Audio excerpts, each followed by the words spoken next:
ఓ Arunachaleswara, అరుణాచలంలోని main temple ఇది. చూడండి ఎంత బ్యూటిఫుల్గా ఉంది టెంపుల్. ఓ అరుణాచలేశ్వర.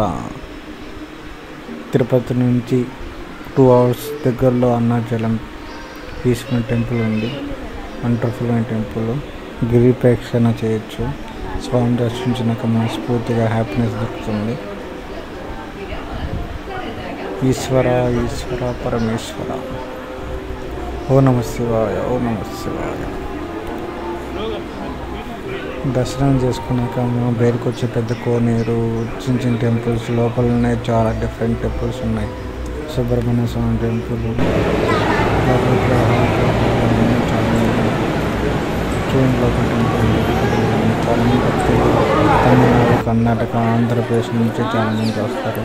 మెయిన్గా గిరిప్రదక్షిణ చేసేదానికి పౌర్ణమి రోజున భక్తులు ఎక్కువ వస్తారు. అరుణాచల ప్రవేశము అంత తేలికైన విషయం కాదు. అరుణాచలంలోకి వెళ్ళాడు అంటే వాడికి ఏదో అధికారం ఉంది, పరమేశ్వరానుగ్రహాన్ని పొంది ఉన్నాడని గుర్తు.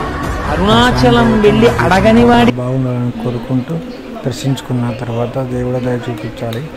సో దర్శించుకున్న తర్వాత చాలా ప్రశాంతంగా ఉంటుంది, మైండ్ పీస్ఫుల్గా. సో ఒకసారి అరుణాచలం వెళ్ళి వచ్చిన తర్వాత మళ్ళీ పోవాలనిపిస్తూనే ఉంటుంది. అరుణాచలం అంత బ్యూటిఫుల్గా అసలు ఉంటుంది.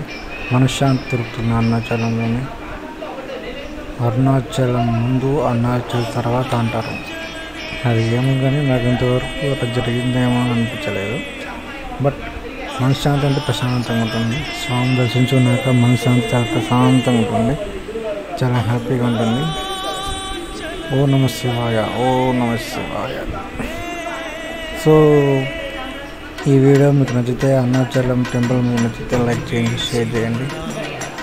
అంతా ఈశ్వరుడయ్యా, ఈశ్వరుడే అంతా. ఈ లోకాన్ని నడిపించే ఈశ్వరుడే. ఓ నమ శివాయ.